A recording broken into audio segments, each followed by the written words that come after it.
আমরা দেখতে পেয়েছি ইতিমধ্যেই যে চেনাব রেল ব্রিজের উদ্বোধন হয়েছে। চেনাব রেল ব্রিজের উদ্বোধন করেছেন প্রধানমন্ত্রী নরেন্দ্র মোদী, কিন্তু চেনাব রেল ব্রিজ নির্মাণে আসল কৃতিত্ব মুখ্যমন্ত্রী মমতা বন্দ্যোপাধ্যায়ের, কারণ তৎকালীন রেলমন্ত্রী থাকার সময় সেই সময়কার তথ্য তুলে ধরেই এমনটাই দাবি করছে তৃণমূল। শুক্রবার চেনাব নদের ওপর রেল সেতুর উদ্বোধন প্রধানমন্ত্রীর, এরপরেই তথ্য প্রমাণ সহ মমতার কৃতিত্ব মনে করালো তৃণমূল।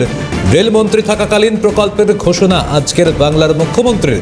2009 সালে রেলমন্ত্রী থাকাকালীন বাজেট বক্তৃতায় উল্লেখ কাটরা কাজীগুন্ড বিভাগের পর্যালোচনার কাজ শুরুর ঘোষণা করেন। সূচনাটা সেই দিনই মমতা করে দেন। দাবি তৃণমূলের তৎকালীন প্রধানমন্ত্রী মনমোহন সিং ও রেলমন্ত্রী মমতা বন্দ্যোপাধ্যায়ের হাত ধরেই প্রথমবার কাশ্মীর উপত্যকায় ঢোকে রেল উদ্বোধন হয়। অনন্তনাগ কাজীগুন্ড বিভাগের 2010 সালের রেল বাজেট বক্তৃতায় এই রেলপথ নির্মাণে বাজেটের অনুমোদন মমতার।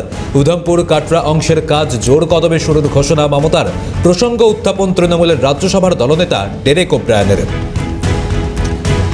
চেনাব রেল ব্রিজ নির্মাণে তাহলে আসল কৃতিত্ব মমতারই, এই প্রশ্ন উঠছে, কারণ শুক্রবার চেনাব নদের উপর রেল সেতুর উদ্বোধনের পরেই প্রধানমন্ত্রী নরেন্দ্র মোদী তিনি রেল সেতুর উদ্বোধন করেন। তারপরেই তথ্য প্রমাণ সহ মমতার কৃতিত্ব মনে করালো তৃণমূল।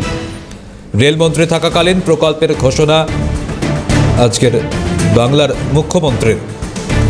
আর এই তৃণমূল এই দাবি করতে আমরা কথা বলেছিলাম।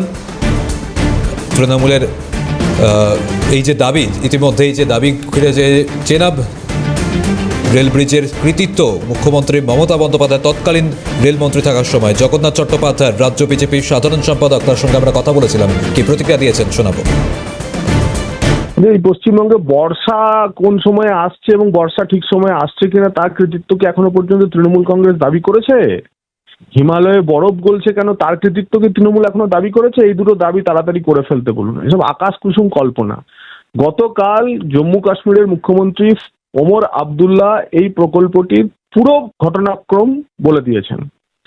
তিনি জানিয়েছেন যে 70-এর দশকে কাশ্মীরের সঙ্গে ভারতকে যুক্ত করার জন্য এই প্রকল্প এবং এরকম একটি ব্রিজ নির্মাণের প্রথম আলোচনার মধ্যে আসে, পরিকল্পনা তৈরি হয়। কিন্তু সেই পরিকল্পনার বাস্তবায়ন শুরু হয় অটল বিহারী বাজপেয়ীর সময়ে। অটল বিহারী বাজপেয়ী যখন এই প্রজেক্টকে প্রজেক্ট অফ ন্যাশনাল ইম্পর্টেন্স ঘোষণা করেন, অর্থাৎ দেশের জন্য অন্যতম গুরুত্বপূর্ণ প্রকল্প হিসেবে ঘোষণা করেন, তারপরে এই প্রকল্প গতি পায়।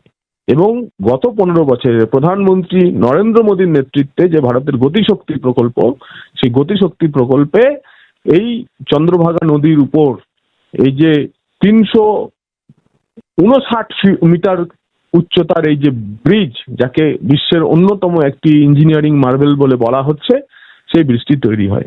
এই তো হচ্ছে ব্রিজ তৈরির ইতিহাস। এর মধ্যে তৃণমূল কংগ্রেস কোথায় এলো আমরা তো অন্তত পক্ষে দেখছি না।